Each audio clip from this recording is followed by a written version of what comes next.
بسم اللہ الرحمن الرحیم۔ السلام علیکم ورحمۃ اللہ وبرکاتہ۔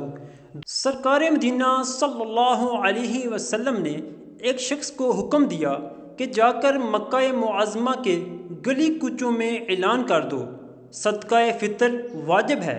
حضرت سیدنا ابن عباس رضی اللہ تعالی عنہما فرماتے ہیں، سرکار صلی اللہ علیہ وآلہ وسلم نے صدقہ فطر مقرر فرمایا تاکہ فضول اور بیہودہ کلام سے روزوں کی طہارت یعنی صفائی ہو جائے، نیز مساکین کی خوراک بھی ہو جائے۔